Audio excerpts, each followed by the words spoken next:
네, 여러분 안녕하세요. 텐선비 남인택입니다. 자, 오늘은 우주 관련주 시리즈 마지막 종목으로 이노스페이스라고 하는 종목을 준비했습니다. 자, 이 종목을 끝으로 이제 우주 관련주 시리즈는 좀 매듭을 짓도록 하고요. 아직 알아보지 않은 종목들도 물론 있기는 합니다. 하지만 중요한 종목들은 우리가 다 다뤄봤다라고 생각이 들기 때문에 오늘 알아보는 이노스페이스를 끝으로 우주 관련주 시리즈를 좀 매듭을 짓도록 하겠습니다. 자, 그러면 이노스페이스가 어떤 사업을 하고 있고 또 어떤 투자 포인트가 있는지 알아봐야 되겠죠. 영상 시작 전에 구독과 좋아요 한 번씩 좀 눌러주시길 부탁드리겠습니다. 자, 그럼 한번 시작해 보도록 하겠습니다. 네, 지금 이 표를 보시면요. 오늘 우리가 이제 알아보는 이노스페이스가 우주 발사체 사업을 하는 기업이다라고 소개를 하고 있죠. 그래서 올해 7월 이제 한 4개월 뒤쯤에 한빛 나노 로켓을 브라질에서 발사를 할 예정입니다. 그리고 그 뒤에 2개월 뒤에 9월에도 브라질 호주에서 로켓 발사가 예정이 돼 있습니다. 그리고 또 11월에도 이렇게 2달 간격으로 발사가 예정이 돼 있고요.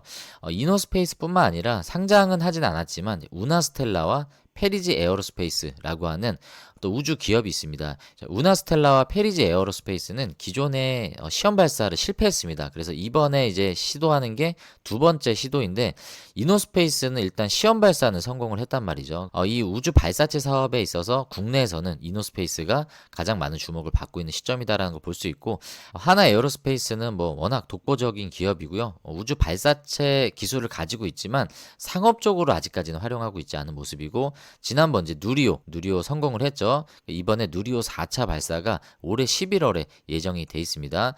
그리고 지금 인공위성 발사 예정도 순차적으로 이렇게 계획이 돼 있죠. 지금 진주시에서 진주셋 1호 3월에 발사 예정이고, 자, 우리가 이전에 세트랙아이 종목 분석 영상을 알아봤었죠. 0.3m급 해상도를 자랑하는 세트랙아이의 인공위성 이름이 뭐였죠? 스페이스 IT였습니다. 자, 그 위성이 다음 달 3월에 또 인공위성 발사를 앞두고 있습니다. 그리고 여러 가지 이제 다목적 실용 위성, 차세대 중형 위성 등을 정부 주관하에 이제 발사할 예정이기 때문에 올해 이렇게 로켓 발사 계획들이 쭉 예정이 돼 있습니다. 자, 그 대미를 장식할 게 이제 누리호 4차 발사인데, 자, 이러한 이제 로켓 발사 일정들을 앞두고 있는 시점에 이노스페이스가 7월에 상업 발사를 앞두고 있습니다. 그 밖에 또 뭐 각종 전시회와 행사들이 또 예고가 돼 있기 때문에 지금까지는 사실 우주 관련 섹터에서 크게 주목을 받고 있지는 못했지만, 자, 이런 빅 이벤트들이 준비돼 있다라는 부분에 있어서는 지금 시점이 우리가 길목에서 어느 정도는 좀 준비할 수 있는 시점이 아닌가라고 생각이 듭니다. 자, 그러면 이노스페이스가 어떤 회사인지 한번 기업 개요를 알아봐야 되겠죠. 네, 현재 2월 21일 지난주 금요일 종가 기준으로는 19,950원에 종가 마감을 했습니다. 시가총액은 1,870억 원대고요. 캔코아도 지금 1,800억 원대입니다. 대부분의 우주 관련주들이 지금 1,000억 원대를 살짝 웃돌고 있는 상황이기 때문에 지금 주가적인 밸류는 그렇게 부담스러운 위치는 아니다라는 걸 좀 확인할 수 있고요. 52주 최고가가 46,050원, 그리고 최저가가 15,700원이기 때문에 19,950원의 이 주가는 52주 최저가 부근에서 가까운 금액이다라고 볼 수 있습니다. 위치적으로 봤을 때는 저점 부근이긴 합니다. 하지만 또 그만한 시장의 이유가 있겠죠. 중요한 이벤트였던 상업 발사가 원래 계획은 3월이었습니다. 다음 달에 있을 예정이었는데 그게 이제 7월로 연기되면서 그러한 사유로 주가 조정이 좀 있었고, 자, 그 뉴스를 한번 살펴보시면 이 뉴스죠. 자, 민간 우주기업 이노스페이스 로켓 발사 일정이 4개월 연기됐다. 원래 3월이었는데 7월로 연기되었다는 뉴스가 나온 겁니다. 이게 나온 게 작년 12월 13일이에요. 이때 주가가 당연히 빠졌겠죠. 그래서 연기된 사유가 뭐냐라고 확인을 해봤더니 부품 납품이 지연이 됐다라고 하고요. 신규 종합 시험장이 브라질 발사장인 것 같습니다. 이 브라질에서 발사를 할 예정이기 때문에 여기 구축 지연이 원인이다라고 얘기를 했다라고 합니다. 그래서 뭐 이게 기술적인 결함으로 연기가 됐다라면 좀 크게 조정이 더 있었을 텐데 부품 납품 지연에 대한 사유와 이 시험장 구축 지연, 자, 이런 것 때문에 연기가 된 것이어서 지금 우리가 뭐 크게 우려할 상황은 아니다라고 회사 측에서는 입장을 밝혔다라고 합니다. 자, 처음에 로켓이 발사된 이후에 지금 보시면, 자, 여기에서 이제 메인 엔진이 한번 분리가 되죠. 그리고 1차 분리가 여기서 이루어집니다. 네, 그 뒤에 이제 2차 추진체를 통해서 로켓이 계속 궤도를 향해 이제 나아가는 거고요. 2차 추진체에서 이제 페어링이라는 게 이제 발생합니다. 페어링은 여기 지금 보시면 뚜껑이 열리잖아요. 이 뚜껑이 열리고 이 뚜껑 부분이 이제 페어링이라고 하는데 이 페어링이 이제 분리가 되는 과정을 이제 거치게 됩니다. 자, 그 다음에 이제 2단계 엔진이 이제 떨어져 나가는 거죠. 컷오프 되고 그리고 이제 마지막 과정이 인공위성이 이제 궤도 안으로 나오게 되는 과정입니다. 자, 이 로켓이 이제 이런 과정으로 발사가 됩니다. 네, 그래서 이 과정 중에 이제 여러 가지 절차가 있겠지만 특별히 이제 페어링 과정이 상당히 이제 중요하다라고 합니다. 발사를 앞두고 있는 시점에서 테스트가 좀 필요할 텐데 내용에 보시면 상업 발사를 위한 하드웨어 준비는 모두가 끝났다. 기술적인 영역에서도 페이로드 페어링 그 안에 들어가 있는 탑재체를 이제 뚜껑을 열어서 분리하는 이 실험을 성공을 했다라는 내용이 발사가 연기되기 이전에 이미 나왔었던 거고요. 그리고 그 다음 뉴스를 보시면 네, 단 분리 시험에 성공했다. 이 단 분리 시험에 대해서 이렇게 사진으로 소개가 되고 있는데 이거 한번 영상으로 보면 좋을 것 같아서 한번 영상을 통해서 이 단 분리가 어떻게 되는지 한번 살펴보도록 하겠습니다. 네, 지금 보시는 것처럼 이렇게 단 분리가 되는 과정들을 우리가 확인할 수 있습니다. 그리고 다시 기업 개요로 넘어와서요. 회사의 주요 주주 구성을 보면 오른쪽 사진에 나와 있는 이 김수종 대표이사님이 가장 많은 지분을 가지고 있습니다. 21.02% 지분을 가지고 있고 코오롱 인베스트먼트 이제 코오롱 관련사들이 지분을 상당히 많이 갖고 있고 투자를 해줬어요. 이제 코오롱과 협력 관계에 있다라는 걸 확인할 수 있고요. 그리고 로켓 연료로 사용되는 이제 추진체 그 중에서 이제 고체 연료를 쓸 거냐, 액체냐, 아니면 그 두 개를 합친 하이브리드냐, 이렇게 연료 방식이 나뉘는데 이노스페이스 같은 경우에는 자체 개발한 하이브리드 로켓을 이제 주력으로 생산을 하고 있기 때문에 이 부분을 놓고 여러 가지 차별점을 계속 어필하고 있는 모습을 확인할 수 있습니다. 코오롱 같은 경우에는 이제 첨단 복합 소재 전문 회사죠. 뭐 대표적으로 탄소 섬유나 아라미드 그리고 뭐 유리 섬유 같은 것들을 전문적으로 생산하는 기업인데 그런 기술력을 바탕으로 코오롱 스페이스 웍스를 통해서 이노스페이스가 다양한 우주 방산 분야의 전략적 협력을 강화하고 있다라는 내용들을 소개를 해주고 있습니다.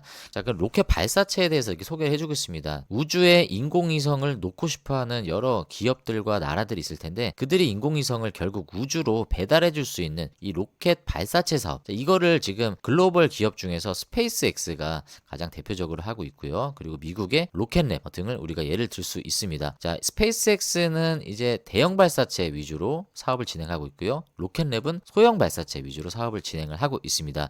우리가 그렇게 정리를 해볼 때 지금 이노스페이스가 겨냥하고 있는 건 대형 발사체가 아니죠. 소형 발사체입니다. 그래서 대형 발사체에 비교를 했을 때 소형 발사체가 갖고 있는 장점에 대해서 지금 소개를 하는데 첫 번째로 궤도 접근성이 높다. 네, 그리고 이제 고객사 입장에서는 본인들이 이제 의뢰를 했을 때 실질적으로 발사를 할 수 있는 그 대기 시간이 3개월 이하이기 때문에 이 부분에 있어서 발사 대기 시간이 가장 장점이 있다라고 얘기를 하고 있고요.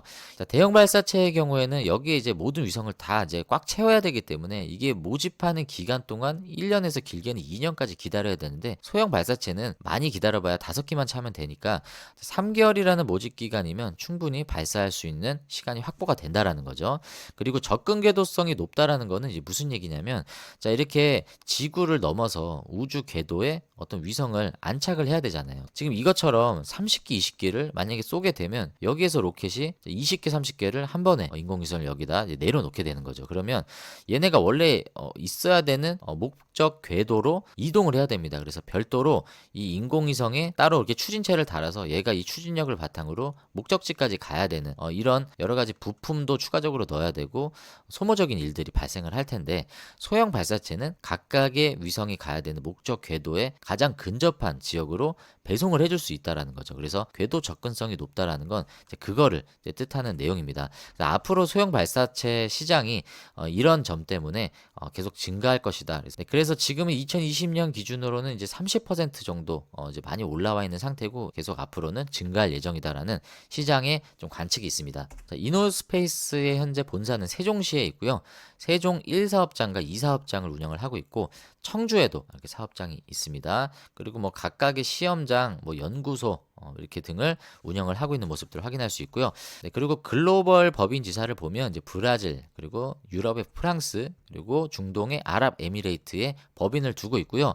발사장을 현재 2군데를 구축을 했습니다. 네, 브라질 쪽에 발사장이 있고 이쪽에 호주죠. 호주에 발사장을 지금 확보를 해서 2군데 발사장을 현재 가지고 있는 상황이고 앞으로도 발사장을 계속 구축할 예정인데 그 계획을 봤을 때 브라질, 호주를 넘어서서 아랍에미레이트 발사장, 그리고 노르웨이, 그리고 대한민국의 고흥 발사장을 또 추가적으로 확보할 예정입니다. 그래서 현재는 2개가 확보가 돼 있고 여기에 향후 5개를 추가를 해서 총 5개의 발사장을 운영을 할 건데, 지금 브라질 같은 경우에 이제 남미 시장이고요. 호주는 이쪽 오세아니아 지역일 거고, 그리고 아랍에미레이트는 당연히 중동 지역을 커버를 하고요.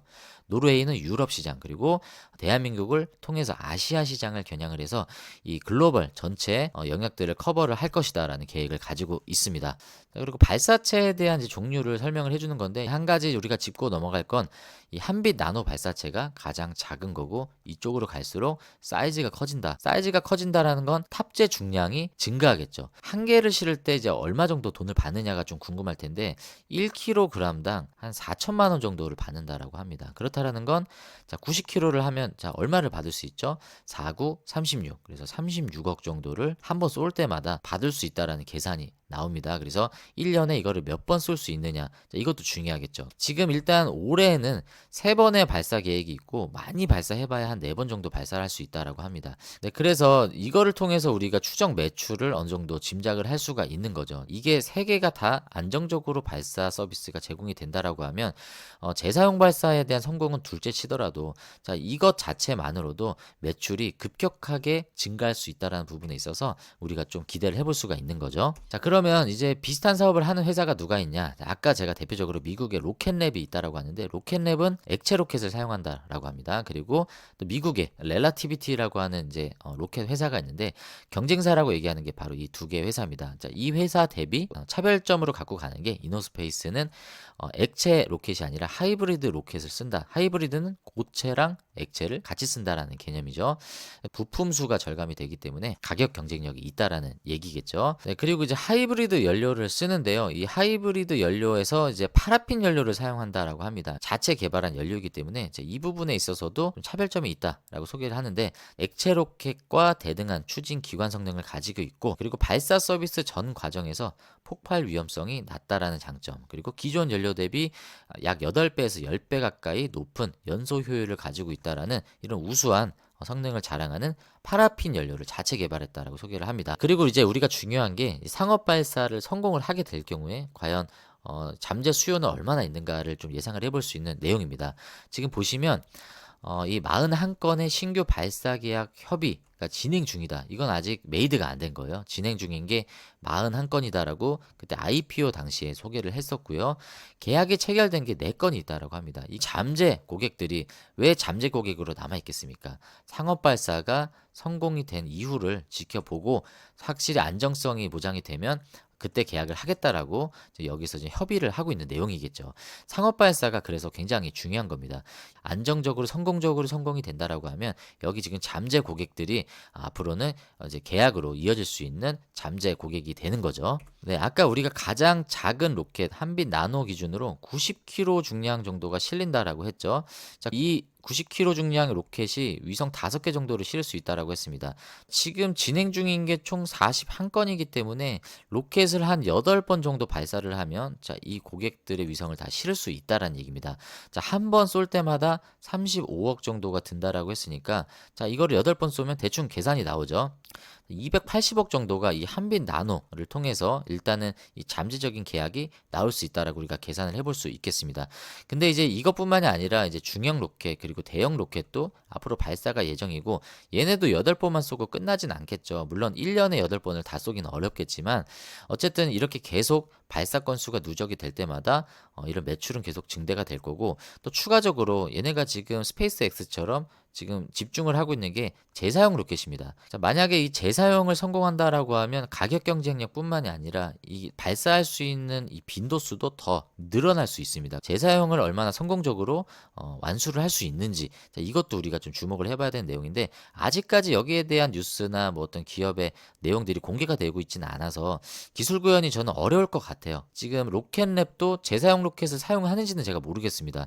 이 재사용 로켓을 얼마나 안정적으로 사용할 수 있는지, LG가 상업화 이후에 그들의 어떤 매출 마진율에 있어서 가장 중요한 핵심 기술이 되지 않을까라고 저는 생각을 합니다. 네, 그러면 재무 분석을 한번 해보도록 하겠습니다. 지금 현재 재무 분석 할 게 없어요. 그냥 이거 봐서 뭐합니까, 여러분? 지금까지는 매출이 어떤 실험, 용역 계약 이런 수준으로밖에 나오지 않기 때문에 의미가 없어요. 우리는 7월에 있는 상업 발사를 통해서 30억 원대 이상, 200억 원대 이런 매출이 찍혀야 우리에게는 의미가 있기 때문에 지금은 재무 건전성 차원에서 이 코스닥 공모 자금을 통해서 여러 가지 현금 확보를 한 시점이다라는 정도만 확인을 하고 넘어가면 좋을 것 같습니다. 다행히 차입 비중이 그렇게 크진 않기 때문에 이번에 상업 발사 이후에 가령 실패하더라도 여러 번 시도할 수 있는 그런 도전들은 할 수 있는 자금이 확보가 되었다라고 좀 보여집니다. 네, 그 정도로 확인하고 넘어가 보도록 하고요. 자, 올해 잠정 실적이 나왔습니다. 자, 직전 사업 연도는 그래도 2억 정도라도 나왔는데 24년에는 1,400만 원밖에 매출이 나오지 않았습니다. 왜 이렇게 매출이 그마저도 줄었냐라는 내용을 봤을 때 발사 서비스 상업화 집중을 위해서 기존 시험 영역 수주 활동도 진행하지 않았다. 자, 지금 상업 발사 지금 여기에 지금 모든 포커스를 두고 있다라는 내용들을 우리가 확인할 수 있습니다. 네, 그리고 이 뉴스가 상당히 좀 긍정적인 뉴스인데 LIG 넥스원과 기존에 협력 관계가 있었습니다. 근데 실질적인 계약이 이번에 수주가 발표가 나왔어요. 최근에 나왔죠. 올해 2월 4일에 89억 원 규모의 모의 발사체 방산 쪽으로 매출이 나온 겁니다. 사실 IPO 할 때도 이 방산 쪽 모의 발사체에 대한 언급은 없었어요. 근데 IPO 당시에도 얘기하지 않았던 이런 매출이 나왔다라는 부분에 있어서 앞으로 우주 발사체뿐만이 아니라 추가적인 방산 쪽으로도 매출이 다각화되었다라는 부분에 있어서 이노스페이스의 시장에서 바라보는 기대감들이 조금 더 달라졌다라고 우리가 볼 수 있는 이 뉴스입니다. 89억이라는 절대적인 금액이 방산 시장에서는 그렇게 크게 느껴지진 않지만 아까 봤잖아요. 이노스페이스 1년 매출이 작년에는 1,400만 원 정도밖에 나오지 않는 이런 기업에서 이 89억 원 규모의 매출이 나왔다라는 건 굉장히 긍정적인 거죠. 물론 이게 1년의 매출은 아닙니다. 3년간의 89억 원 매출이긴 하지만 이거 90억이라고 쳤을 때 3으로 나누면 1년에 30억 정도 매출이 나온다는 거예요. 방산 시장에서 추가적인 매출이 나왔다라는 부분들 얼마든지 매출이 확대될 수 있는 교두보를 열었다라는 차원에서 이게 상당히 중요한 뉴스다라고 우리가 확인할 수 있습니다. 자, 마지막으로 차트를 분석해 보고요. 영상을 좀 마무리해 보도록 하겠습니다. 지금 보시는 이 차트는 이노스페이스의 차트죠. 상장 당시에 46,000원대까지 올라갔었어요. 엄청난 좀 과열을 좀 보였고요. 과열이 맞죠. 사실 이 금액이 시장에서 지금 측정한 적정 밸류였다라고 보기는 어려운 시점입니다. 지금 이 박스를 상당히 오랫동안 지금까지도 횡보를 하고 있는 시점인데 지금 아까 12월 13일 제가 기억해보자라고 했었던 날짜 기억하십니까? 자, 이 날짜에 무슨 뉴스가 나왔었죠? 이 뉴스가 나왔던 게 24년 12월 13일 오후 5시 31분이었습니다. 장 마감 이후죠. 금요일 이 장 마감 후에 나왔어요. 그렇다는 건 이 뉴스로 주가가 반영된 시점은 언제였겠습니까? 월요일이었겠죠. 월요일은 12월 16일이었습니다. 그래서 12월 16일에 주가를 봤더니 종가 마이너스 9.45%로 마감을 했죠. 이미 빠진 상태에서도 조금 더 빠지는 이런 흐름을 보였던 게 발사가 연기되었던 그 내용이었는데 사실 뭐 이게 뉴스를 보셔도 알겠지만 이게 뭐 기술적인 결함 때문에 연기가 된 게 아니라 부품 납품 지연 등의 사유로 연기가 됐기 때문에 시장에선 그렇게 큰 충격으로 연속성 있게 나가지는 않았고요. 그 이후에 소폭 이렇게 반등하는 모습들을 가져가면서 이후에 있을 상업 발사에 대한 기대감들이 현재까지 조심스럽게 이렇게 조성이 돼 있는 모습입니다. 조심스럽다라는 표현을 쓰는 이유는 상업 발사가 성공을 하면 로켓과 함께 주가가 어느 정도 날아가겠지만 상업 발사가 실패를 하게 될 경우에는 주가는 크게 떨어지진 않더라도 어느 정도 좀 충격을 줄 수는 있을 것 같습니다. 지금 이 가격대에서 많이 떨어져 봐야 저는 15,000원대 이상은 떨어지지 않을 거다라고 생각을 하지만 강력하게 지지를 했었던 요 라인 위협을 받을 수 있겠죠. 그래서 일단은 여기까지 박스 하단까지는 내려오지 않는 게 사실은 중요하겠지만 자, 그거는 상업 발사의 성공 여부에 달려 있다라고 모두가 당연히 그렇게 예상을 하지 않겠습니까?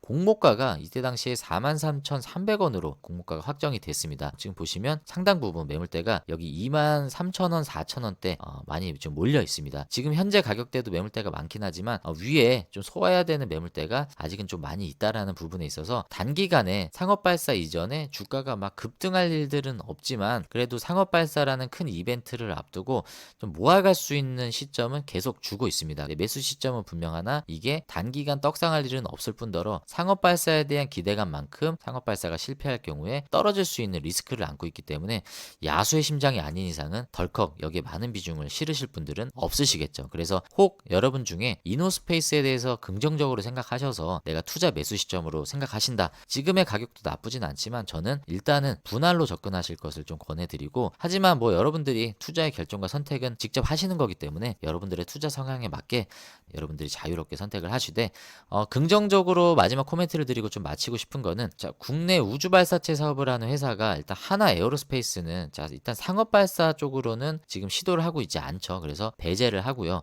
얘는 뭐 압도적이죠. 자, 그 다음에 이제 이노스페이스가 있고, 그 다음에 우나스텔라가 있습니다. 그리고 페리지 에어로스페이스가 있는데, 자, 이 둘은 지금 시험 발사를 지금 재도전을 하고 있는 모습이고요. 이노스페이스는 시험 발사를 성공을 했습니다. 그리고 상업 발사를 앞두고 있기 때문에 이 부분에 있어서 시장에서는 발사체 사업 내에서는 좀 주목을 받을 수밖에 없다라고 긍정적으로 좀 바라보고 있습니다.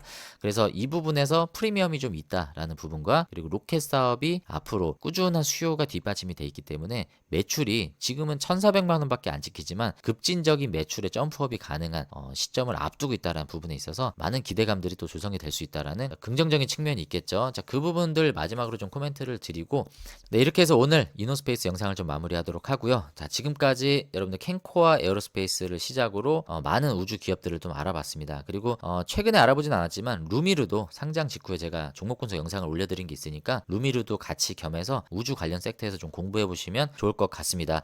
네, 여러분들 오늘 영상이 도움이 되셨으면 구독과 좋아요 한 번씩 눌러주시고요. 자, 여러분들의 수익이 10배, 그리고 주식은 쉽게 여러분들의 계좌는 화성으로 갈 수 있도록 텐선비 남유택이 정말 여러분들을 위해서 기도하는 마음으로 날마다 열심히 노력하고 있습니다. 네, 여러분들 제 영상을 통해서 좀 공부 많이 하셨으면 좋겠고요. 여러분들이 하시는 그 공부가 여러분들의 포트를 또 윤택하게 하는 그런 공부가 되었으면 좋겠습니다. 자, 그러면 다음에 저는 또 유익한 영상으로 여러분들께 인사드리도록 하고요. 또 좋은 한 주 보내시길 바라겠습니다. 시청해주셔서 감사합니다.